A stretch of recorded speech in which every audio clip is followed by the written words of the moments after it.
انشاءاللہ تعالیٰ بھی ہم آگے دیکھیں گے کہ حضرت خدیجہ رضی اللہ عنہ تعالیٰ کیسے ایک مثال کیسے ہماری بہنوں کے لیے، کہ پھر وہ فرماتی ہے کہ آپ تو صلہ رحمی کرنے والے ہیں، آپ تو دوسروں کا بوجھ اٹھاتے ہیں، آپ تو غریبوں کا، مزدوروں کا، ان کی ضرورت کو پوری کرتے ہیں، آپ مہمان نوازی کرتے ہیں، آپ حق کے راستے میں پیش آنے والی تکالیف پر لوگوں کی مدد فرماتے ہیں۔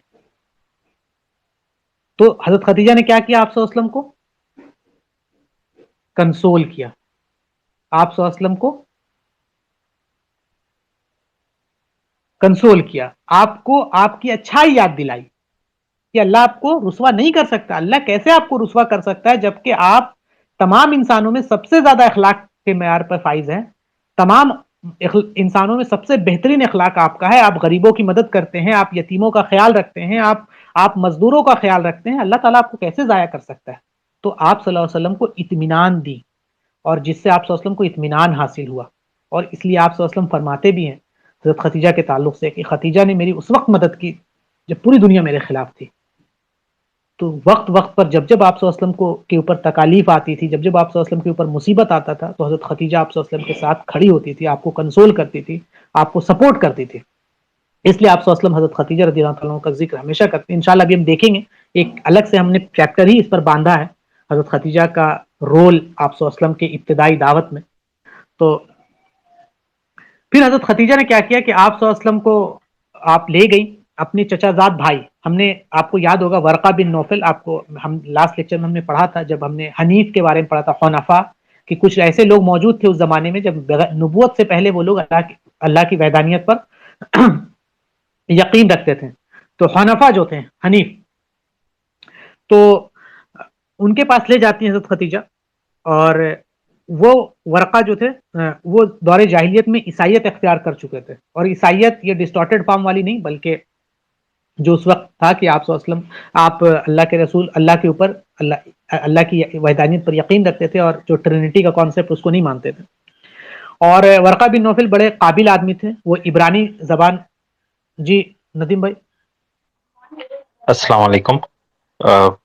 آپ لوگوں کو یحییٰ بھائی کی آواز آ رہی تھی کیا؟ عمر بھائی آ رہی تھی یحییٰ بھائی جی کی؟ جی مجھے آ رہی تھی جی۔ اچھا، تو مجھے تھوڑی بند ہو گئی تو اسی لیے میں نے ہینڈ ریس کری۔ یحییٰ بھائی آپ کچھ بولیے۔ جی جی السلام علیکم، ان کو بول جی دیجیے۔ مجھے آ رہی ہے ہاں، آواز، آپ اچھا، میں اسپیس چھوڑ کے ری جوائن کرتا ہوں، جی آپ کنٹینیو کریں۔ سوری یحییٰ بھائی، مجھے آواز نہیں آ رہی تھی، پلیز کنٹینیو۔ تو وہ بہت قابل آدمی تھے، پڑھے لکھے آدمی تھے، ان کو عبرانی زبان آتی تھی، اور انہوں نے اپنے حساب سے انجیل جو اس زمانے میں کتاب تھی اس کو عبرانی زبان میں وہ لکھا کرتے تھے، اور اس وقت وہ بہت بوڑھے ہو چکے تھے اور بہت نابینا تھے۔ ہم نے دیکھا تھا غالباً ان کی ایج 95 کے اپروکس تھی، مطلب وہ 55 سال بڑے تھے آپ صلی اللہ علیہ وسلم سے، تو 40 ایئرس اور پلس 55، 95 کے اپروکس ایج تھی ان کی۔ اور حضرت خدیجہ نے ان سے کہا کہ بھائی جان، مطلب اپنے بھتیجے کی بات سنیے، محمد صلی اللہ علیہ وسلم کی بات سنیے، یہ کیا کہہ رہے ہیں؟ تو ورقہ بن نوفل نے پوچھا کہ بھتیجے تجھے کیا نظر آیا، مطلب تم بیان کرو کہ جو تم نے دیکھا۔ تو آپ صلی اللہ علیہ وسلم نے پھر وہ پورا واقعہ بیان کیا۔ تو ورقہ بن نوفل نے کہا کہ یہ تو وہی فرشتہ ہے جسے اللہ تعالیٰ نے موسیٰ علیہ السلام پر نازل کیا تھا، کاش میں اس وقت جوان اور طاقتور رہتا جبکہ تیرے قوم کے لوگ تجھے اس دیش سے نکال دیں گے۔ تو آپ صلی اللہ علیہ وسلم نے پوچھا کہ کیا میرے لوگ مجھے نکال دیں گے؟ تو اس نے کہا ہاں۔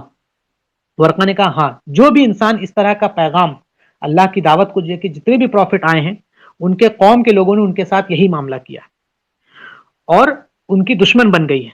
اگر مجھے تیرا زمانہ ملتا تو میں زبردست تیری مدد کرتا، لیکن اللہ کا کرنا تھا کہ ورقہ بن نوفل جلدی انتقال کر گئے، اور آپ صلی اللہ علیہ وسلم ان کے جنت کی بشارت بھی دیتے۔ آپ صلی اللہ علیہ وسلم کہتے بھی ہے کہ ورقہ کو برا نہ کہو، میں اس کو جنت میں دیکھا ہوں۔ تو یہ آپ صلی اللہ علیہ وسلم پر ایمان لانے میں سب سے پہلے میں سے ایمان لانے والے پہ میں سے کہ آپ صلی اللہ علیہ وسلم پر یہ ایمان لے آتے ہیں آپ کی نبوت پر، اور کہتے ہیں کہ اگر میں زندہ ہوتا اس وقت اور میرے پاس طاقت ہوتی تو میں آپ کی زبردست مدد کرتا جب آپ کے ہی لوگ آپ کو آپ کے ملک سے یا آپ کے شہر سے نکال رہے ہوتے۔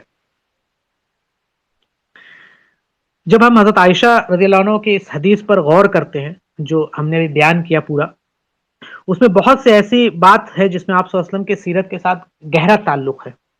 وہ ہم نے اچھا خواب آپ کو ذکر کیا کہ اچھا خواب کا ایک تعلق ہے. پھر غار ہرا میں آپ تنہائی پسند کرتے تھے، جیسے ہم نے پورا قریب 40 سے 50 منٹ اس پہ ڈسکس کیا، اور پھر اس کی امپورٹنس ہمارے لائف میں، دائی کے لائف میں، پروفٹ کے لائف میں کیا ہے. اور اسی بیچ میں غار ہرا میں آپ کے پاس حق آتا ہے، اور آپ صلی اللہ علیہ وسلم جو انسانیت کا موسٹ کریٹیکل پوائنٹ شروع ہوتا ہے، انسانیت کو وہ چیز ملتا ہے انسانیت جس سے محروم ہوتی ہے، انسانیت جس نور سے محروم ہوتی ہے، وہ نور اس انسانیت کو ملتا ہے آپ صلی اللہ علیہ وسلم آپ کے اوپر جب وحی نازل ہوتی ہے اور آپ نبوت کی منصب پر فائز ہوتے ہیں.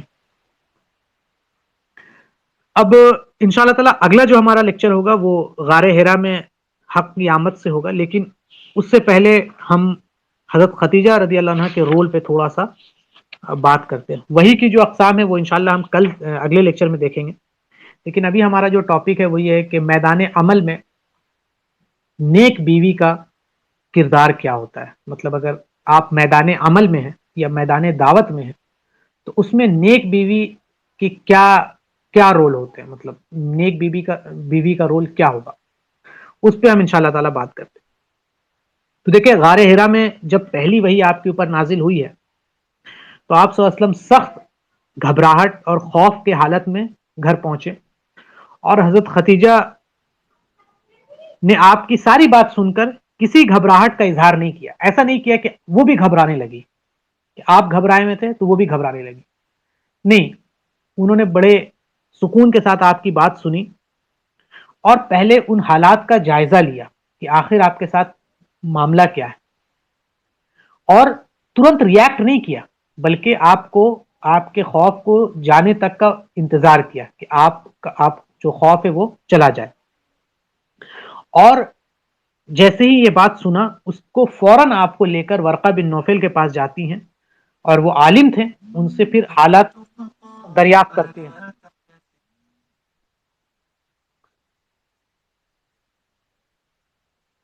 اس کے بعد آواز آ رہی نا میری؟ جی آ رہی ہے جی بھائی، آ شکریہ. رہی ہے.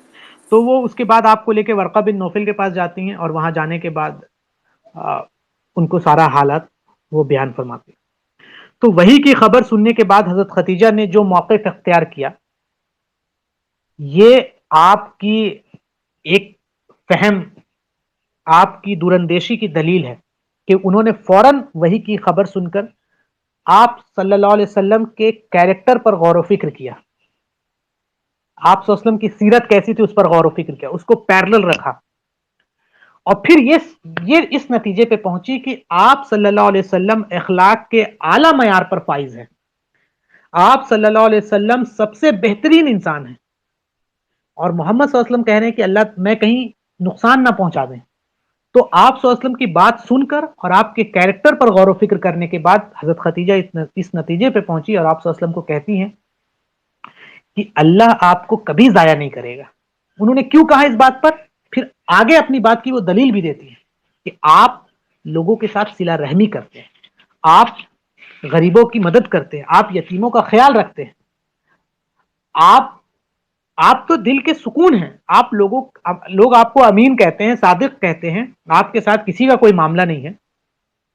تو حضرت خدیجہ سب سے پہلے بات سننے کے بعد ریاکٹ نہیں کیا، بلکہ آپ صلی اللہ علیہ وسلم کے کیریکٹر پر غور و فکر کیا، اور اس کے بعد آپ صلی اللہ علیہ وسلم کو تسکین قلب دے رہی ہیں. کیا کہ آپ صلی اللہ علیہ وسلم کو اللہ کبھی رسوا نہیں کر سکتا ہے. پھر انہوں نے اس کے ساتھ ساتھ آپ کے کیریکٹر بھی بیان کیا آپ کے سامنے کہ آپ صلہ رحمی کرتے ہیں، رشتہ داروں کے ساتھ کسی انسان کا میل جول. اب دیکھیں کہ ایک انسان کو اگر جاننا ہے کہ انسان کیسا ہے تو اس کی بیوی سے یا اس کے ماں سے یا اس کے گھر کے لوگوں سے پوچھئے کہ وہ انسان کیسا ہے. باہر تو وہ سوٹ بوٹ میں بڑے اچھے سے پہنچے گا آپ کے سامنے، آپ اس کو پہچان نہیں پائیے گا، لیکن اس کی اصل جو تصویر ہے وہ اس کے گھر میں ہوتی ہے کہ وہ گھر میں کیسا بیہیو کرتا ہے. اگر گھر کے لوگ اس کی تعریف کر دیں تو اس کا مطلب ہے کیا ہے کہ اس انسان میں اچھائی ہے، کیونکہ وہ گھر میں اچھا ہے. تو جو انسان رشتہ داروں کے ساتھ میل جول کی بات کرتا ہے وہ اس بات کی دلیل ہے کہ وہ انسان ذاتی طور پر اس خوبی کا مالک ہے، اور وہ دوسرے لوگوں کے ساتھ بھی اچھا سلوک کرے گا اور ان پر اپنا مال خرچ کرے گا. اگر کسی بھی انسان کے اخلاق آپ کو معلوم کرنے ہیں تو سب سے پہلا آئینہ اس کے قریب کے لوگ ہوتے ہیں. اگر کوئی انسان اپنے رشتہ داروں کے سلسلے میں اپنی ذمہ داری ادا کر رہا ہے تو پھر وہ سوسائٹی کی بھی ذمہ داری ادا کرے گا اور یقیناً وہ دوسرے لوگوں کو بھی دل جیتنے میں کامیاب ہوگا. تو ام المومنین حضرت خدیجہ رضی اللہ عنہ اسی لیے ایمان لانے میں بھی سبقت لے گئی. انہوں نے وہ قانون سمجھ لیا ہے جو اللہ تعالیٰ اپنے مخلوق کے لیے اختیار کرنا چاہتا ہے اور اس پہ اور ان کا یقین پختہ ہو گیا ہے کہ محمد صلی اللہ علیہ وسلم کے پاس اخلاق عالیہ ہے اور ان کی جو عادات ہے، ان کی جو عادت ہے وہ بہت خوبصورت ہے اور ایسا ذخیرہ آپ صلی اللہ علیہ وسلم کے پاس ہے کہ دنیا میں کسی کے پاس وہ چیز نہیں ہے. اور حضرت خدیجہ کا دل اس بات کو بھی مان گیا تھا کہ آپ صلی اللہ علیہ وسلم کا رب آپ کے اوپر خاص نظر کرم کرتا ہے اور انہوں نے خود دیکھا تھا اپنی زندگی میں آپ صلی اللہ علیہ وسلم کے کو کہ تجارت میں برکت، آپ کے اخلاق، 15 سال وہ آپ کی بیوی رہ چکی تھی، آپ کے غلاموں کے ساتھ آپ کیسے ٹریٹ کرتے تھے، آپ یتیموں کے ساتھ کیسے ٹریٹ کرتے تھے، وہ برکت سب دیکھا تھا. آپ حضرت خدیجہ نے بہت قریب سے دیکھا ہے اور ان تمام کے بعد وہ اس نتیجے پہ پہنچتی ہے کہ آپ جو دعویٰ کر رہے ہیں نبوت کا وہ حق ہے، وہ صحیح ہے اور میں ایمان لاتی ہوں آپ کے اوپر، آپ کے اس نبوت کے دعوے پر، اور میں آپ کو اللہ کا رسول تسلیم کرتی ہوں. اور آپ کی جو کیریکٹرسٹک ہے اسی کیریکٹرسٹک کا مالک جو ہے وہ نبی ہو سکتا ہے. حضرت خدیجہ کو اس بات کا یقین تھا کہ ان کے سرتاج نبی اکرم صلی اللہ علیہ وسلم کے میں ایسی باکمال فطری خوبی ہیں، اخلاق ہیں، آپ کے طرز عمل اتنا پسندیدہ ہیں، اعلیٰ کردار ہیں اور تمام انسانوں میں سب سے بیسٹ ہیں. اور یہ تمام کیریکٹرسٹک کسی بھی کامیابی کی بنیاد اور کسی بھی آپ کہہ سکتے وکٹری کو یقین بناتا ہے. اور حضرت خدیجہ نے آپ کے اوپر یہ آپ کو دیکھ کر آپ پر ایمان لائے اور حضرت خدیجہ نے آپ کی اعلیٰ صفات سے یہی نتیجہ اخذ کیا کہ اللہ تعالیٰ آپ کو اس دنیا میں کبھی بھی رسوا نہیں کر سکتا ہے، کیونکہ اللہ تعالیٰ نے آپ کی پیدائش جو ہے وہ اخلاق پر فرمائی ہے. تو ایک یہ اہم، اور اس کائنات میں معاشرتی قوانین جو بھی سوسائٹی کے قوانین ہیں ان میں سے کوئی بھی ایسی مثال نہیں ملتی ہے کہ اللہ تعالیٰ نے اپنے کسی بندے کو اخلاق اتنے زیادہ عطا کیا اور اخلاق عطا کرنے کے بعد اس کو رسوا کیا ہوگا. کبھی اللہ ایسا نہیں ملتا سوسائٹی. اور جبکہ محمد صلی اللہ علیہ وسلم تو اخلاق کے اعلیٰ معیار پہ تھے تو اللہ تعالیٰ کیسے ان کو رسوا کر سکتا تھا؟ اور صرف یہی بات نہیں تھی بلکہ حضرت خدیجہ کے لیے اور وہ اپنے وقت کے سب سے بڑے عالم ورقہ بن نوفل کے پاس لے جاتی ہیں اور ورقہ بن نوفل جو کہ آخری زمانے میں نبی کا انتظار کر رہے ہوتے، جیسا ہم نے پاس میں دیکھا ہے پریویس لیکچرز میں، اور انہوں نے اہل کتاب کے علماء سے یہ بات معلوم کی تھی کہ نبی کی آمد کا وقت قریب آ چکا ہے. اور ایک تو سب سے پہلے انہوں نے کنسول کیا آپ صلی اللہ علیہ وسلم کو، پھر آپ صلی اللہ علیہ وسلم کی کیریکٹرسٹک بتائی اور آپ کو کنسول کیا کہ اللہ آپ کو ضائع نہیں کرے گا. دوسرا کام انہوں نے یہ کیا کہ آپ کو ورقہ بن نوفل کے پاس لے گئی اور ورقہ بن نوفل کی جو بات تھی اس کو سن کر آپ صلی اللہ علیہ وسلم کے اوپر ایک اچھا اثر ہوا، آپ کو حوصلہ ملا اور آپ کے دل کو تقویت حاصل ہوئی. اور پھر ورقہ بن نوفل نے بتایا کہ جو فرشتہ غار حرا میں آپ کے پاس آیا تھا وہی فرشتہ اللہ تعالیٰ تمام انبیاء کے درمیان پیغام کو، مطلب جتنے بھی پروفٹس کے اوپر وہی آتے تو حضرت جبریل علیہ السلام کا یہ کام ہے. اور تمام دنیا کے رب نے فرشتوں کے سردار حضرت جبریل کے ذریعے انسانوں کے سردار نبی اکرم صلی اللہ علیہ وسلم پر وہی کے ذریعے وہی ان کے اوپر قرآن اتارا. تو حضرت خدیجہ رضی اللہ تعالیٰ دونوں طریقے سے سمجھتی. تو یہ اہم ہے ہماری بہنوں کے لیے جو حضرت خدیجہ رضی اللہ عنہ کے زندگی سے وہ کیا سیکھ سکتی ہیں کہ حضرت اللہ تعالیٰ نے اپنے نبی کے لیے ایک مثالی بیوی عنایت فرمائی، کیونکہ وہ تمام کائنات کے لیے اور خاص طور پر دعوت دین کا کام کرنے والوں کے لیے ایک بہترین نمونہ ہے. ام المومنین حضرت خدیجہ کے اس اہم کردار کی روشنی میں اللہ تعالیٰ نے دنیا کی تمام جتنی بھی دعوت اسلامی میں رہنمائی کرنے والے لوگ ہیں اور ان کی جو بیویاں ہیں ان کے لیے ایک بیسٹ ایگزامپل ہے.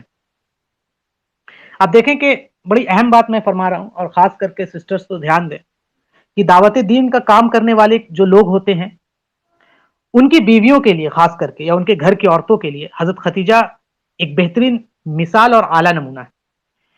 اب دیکھیں کہ جو لوگ دعوت دین کا کام کرتے ہیں وہ جہاں اپنے پاس ایک پیغام رکھتے ہیں، ان کے اندر ایک درد بھی ہوتا ہے کہ امت کہیں ضائع نہ ہو جائے، امت میں کہیں بگاڑ پیدا نہ ہو جائے، کہیں قوم برباد نہ ہو جائے، کہیں قوم کے لوگ بگڑ نہ جائے. اور دنیا میں مسلمانوں کے اوپر ظلم و زیادتی اور یہ جو ظلم و ستم کے پہاڑ توڑے جا رہے ہیں، مسلمان بھوکے ہیں، فاقہ میں ہیں، غریب ہیں، بوم گرائے جا رہے ہیں مسلمانوں پر، بچوں کو قتل کیا جا رہا ہے. تو اس سے جو لوگ دعوت کے فیلڈ میں ہوتے ہیں، مجاہدین جو ہوتے ہیں، اللہ کے لڑتے ہوتے ہیں، ان کا دل بہت تڑپتا ہے، عام انسان سے زیادہ تڑپتا ہے، اور وہ بے چین ہوتے ہیں ہمیشہ دشمنوں کے ان سازشوں سے. اور دعوت دین کے کام کرنے والوں کی مشکلات، ان کی تکالیف اور ان کی آزمائش، وہ مسترب بہت زیادہ پریشان ہوتے ہیں.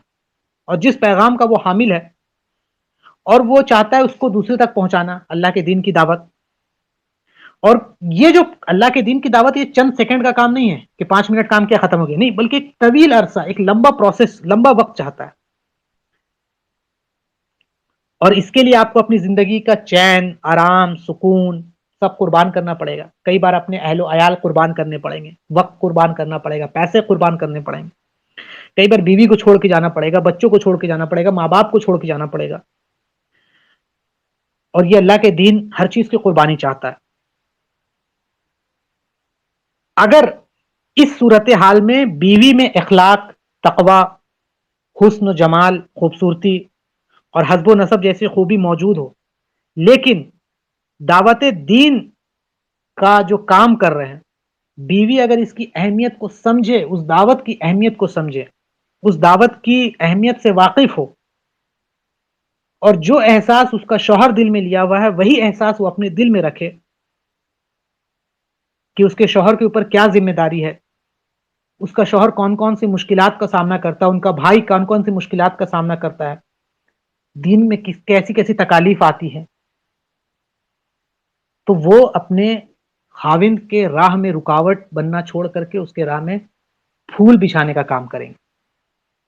اور دعوت دین کی کامیابی میں نیک عورت کا کردار بہت اہم ہوتا ہے، بہت اہم ہوتا ہے، بہت اہم ہوتا ہے. اگر ایک آدمی ہے باہر جا کے لوگوں کی گالیاں سن کے آ رہا ہے اور گھر میں بیوی اس کو سکون نہ دے، تو دونوں طرف سے وہ پیسے گا، تو مینٹل بیلنس اس کا نہیں رہ پائے گا، تو دعوت دین میں بھی اس کا کام نہیں لگے. لیکن اگر یہی ہے کہ وہ دعوت دین کا کام کر رہا ہے، باہر اس کو پریشانی ہے. اب دیکھیں حضرت ختیجہ کا بہترین ایگزامپل کہ نبی صلی اللہ علیہ وسلم پر پتھر مارے جا رہے ہیں، ان کو تانا دیا جا رہا ہے، گالی دی جا رہی، لیکن حضرت ختیجہ اس کے بعد آپ کو کنسول کرتی ہے، آپ کو سپورٹ کرتی ہے. تو اللہ کے رسول صلی اللہ علیہ وسلم کے زبان سے یہ بات نکلتا ہے کہ ختیجہ نے مجھے اس وقت سپورٹ کیا جب میرے خلاف میرے ساتھ کوئی نہیں تھا. کتنی بڑی بات ہے. تو سوچے اگر اس وقت بیوی کا بھی سپورٹ نہ ہو تو انسان کیسا تکلیف میں، یا بیوی یا گھر کی عورتیں جو بہت قریب ہیں، ماں ہیں، بہن ہیں، گھر کے لوگ اگر سپورٹ نہ کرے، اور خاص کر کے بیوی، تو سوچے کہ انسان کے اوپر کیا بیتے گا. تو حضرت ختیجہ رضی اللہ عنہ آپ کے اوپر جو آپ کو حوصلہ دیتی ہیں، آپ کو سپورٹ کرتی ہیں، اور اسی طرح انہوں نے دعوت کے میدان میں ایک اہم کردار ادا کیا ہے. آپ کے اوپر اپنا سارا مال خرچ کیا ہے آپ کی دعوت میں، ہر اعتبار سے آپ کو سپورٹ کیا. آپ غار حرا میں جا رہے ہیں، کبھی آپ سے سوال نہیں کیا کہ آپ کیوں جا رہے ہیں ہمیں چھوڑ کر، ہمارا کیا ہوگا.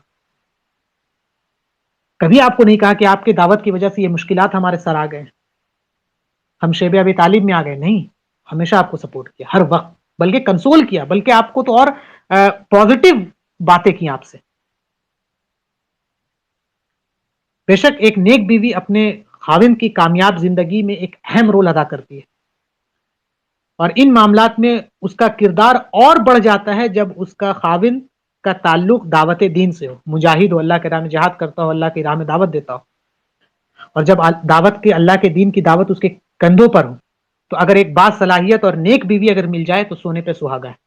اسی لیے اللہ کے رسول صلی اللہ علیہ وسلم کی ایک حدیث ہے کہ دنیا ساز و سامان کا نام ہے، اور نیک بیوی اس دنیا کا بہترین سامان ہے. تو ہماری بہنوں کے لیے خاص کر کے کہ وہ حضرت خدیجہ اور ام المومنین جتنے بھی ہیں، جتنے بھی مدر آف بلیورس ہیں اور صحابیات ہیں، ان کی زندگی کو وہ پڑھیں اور ان سے سیکھیں کہ انہوں نے کس طرح سے سپورٹ کیا اپنے گھر کے لوگوں کو، کس طرح سے ان کے اندر جذبہ جہاد، جذبہ شہادت، اللہ کے دین کی محبت، غریبی میں کم خرچے میں انہوں نے زندگی گزاری، عیش اور عشرت کی پرواہ نہیں کی کہ مجھے عیش کی زندگی رہنا ہے، کیونکہ وہ جانتی ہیں کہ ہم کس لیے آئے ہیں دنیا میں۔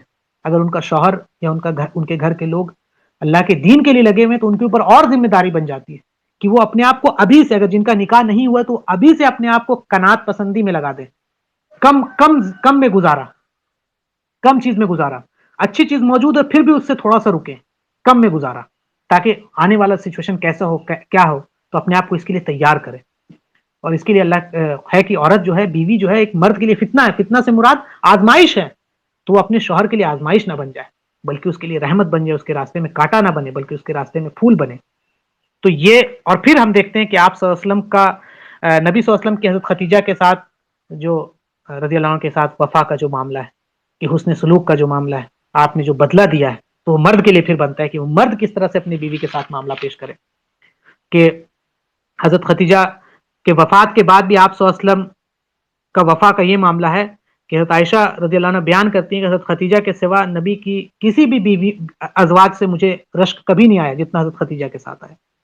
حضرت خدیجہ کے اگر کوئی دوست آ جاتی تھی تو ایک بار ہے کہ حضرت عائشہ سے مروی ہے کہ حضرت خدیجہ کی بہن حالہ بنت حالہ جو ہیں وہ آئی ہیں آپ صلی اللہ علیہ وسلم کے پاس اور آنے کی اجازت مانگی ہے، تو آپ صلی اللہ علیہ وسلم نے حضرت خدیجہ کا مطلب حضرت خدیجہ کا اجازت طلب کرنے کا انداز یاد آ گیا، مطلب ان کی بہن سے حضرت خدیجہ کی یاد آ گئی، اور آپ صلی اللہ علیہ وسلم نے فرمایا کہ یا اللہ، مطلب یہ حالہ ہے، تو ان سے ان کی عادت ملتی تھی بہن سے، اس لیے آپ صلی اللہ علیہ وسلم کو یاد آ گئی۔ ایک بار حضرت عائشہ فرماتی ہیں کہ مجھے بڑا رشک آیا، میں نے کہا کہ آپ قریش کی ایک بوڑھی عورت کو یاد کر رہے ہیں، مطلب ایک بوڑھی عورت اس کو یاد کر رہے ہیں، اور وہ دانت نہ ہونے کی وجہ سے سرخ مسوڑوں والی، مطلب ان کی دانت نہیں تھی تو سرخ مسوڑوں ہوا، جبکہ اللہ تعالیٰ نے آپ کو اس سے بہتر بیوی عطا کی ہے۔ تو نبی اکرم صلی اللہ علیہ وسلم اس عورت کی بڑی عزت افزائی کی جو حضرت خدیجہ کی زندگی میں ان کے پاس آیا کرتی تھی، اور آپ کے دوست حضرت خدیجہ کے اگر کوئی دوست بھی آتے تھے تو آپ صلی اللہ علیہ وسلم ان کی بھی بہت عزت کرتے تھے، تو آپ بھی بڑا بہترین صلہ دیے ہیں۔ حضرت ابو ہریرہ سے مروی ہے کہ نبی اکرم صلی اللہ علیہ وسلم کے پاس جبریل امین آتے ہیں اور کہنے لگے کہ اللہ کے رسول، ابھی آپ کے پاس حضرت خدیجہ ایک برتن میں سالن، کھانا اور کچھ شربت لے کر آ رہی ہیں، جب وہ آپ کے پاس آئیں تو انہیں ان کے رب کی طرف سے اور میری طرف سے بھی سلام کہیے گا، اور جنت میں ایک ایسے گھر کی بشارت دیجیے گا کہ جو ایک خولدار موتی یا سونے کا بنا ہوا ہے، اور اس میں نہ کوئی شور ہوگا نہ کوئی تکلیف ہوگی۔ تو اللہ رب العزت حضرت خدیجہ کو سلام بھیج رہا ہے، جبریل امین سلام بھیج رہے ہیں، تو یہ مقام اور مرتبہ ہے، یہ مقام اور مرتبہ ایسے ہی حاصل نہیں ہوتا ہے، اس کے لیے وہ قربانی دینی پڑتی ہے جو حضرت خدیجہ رضی اللہ عنہ نے قربانی دی۔ تو یہ ہمارا آج کا جو درس ہے وہ یہاں پر ہم اختتام کرتے ہیں۔ اللہ تعالیٰ ہم تمام لوگوں کو کہنے سننے زیادہ عمل کی توفیق دے۔ اگلا جو ہمارا لیکچر ہوگا اس پہ ہم وحی کے اب بارے میں جو سورہ علق نازل ہوا ہے، پھر وحی کے اقسام جو ہیں، وحی کتنے ٹائپس کے ہوتے ہیں، اس پر بات کریں گے، اور پھر وحی کی جو کیفیت ہے اور جب نزول وحی ہوتی ہے تو آپ کے اوپر شدت کیسے طاری ہوتی ہے اس پہ بات کریں گے، اور پھر ہمارا جو مدنی دور ہے، اب میں تھوڑا سا ایک بیسک انٹروڈکشن دے دوں کہ اب جو ہم شروع کیے دور وہ مدنی دور ہے، مکن پیریڈ اس کو کہتے ہیں، اور مکن پیریڈ اپروکس 13 ایئرس میں ہے، اور مکن پیریڈ 3 پارٹس میں ڈیوائیڈڈ ہے، 3 لیولز میں۔ پہلا لیول ہے جس کو ہم کہتے ہیں سیکرٹ انویٹیشن، 3 سال چلتا ہے، یہ خفیہ دعوت جس کو کہتے ہیں۔ اس کے بعد اگلا جو سال ہے وہ 4 سال سے لے کر 13 سال تک، مطلب کتنا ہو گیا، 10 سال کے قریب یہ چلتا ہے پبلک انویٹیشن۔ اور پھر ایک فیز یہ ہے کہ آپ صلی اللہ علیہ وسلم مکہ سے نکل کر طائف ہے اور دوسرے علاقے وہاں پر جاتے ہیں، اور وہاں جا کر آپ صلی اللہ علیہ وسلم دعوت و تبلیغ کا کام کرتے ہیں۔ تو مکن فیز کے 3 ایسپیکٹس ہیں جس کے ہم پہلے پارٹ میں ہیں، اور وہ ہے ابھی ہم نے دعوت شروع نہیں کیا، خفیہ دعوت، ابھی آپ صلی اللہ علیہ وسلم کو نبوت کے اوپر نبوت ملی ہے، اور وہ آیت نازل ہوئی ہے سورہ علق کی شروعات کے 5 ورس،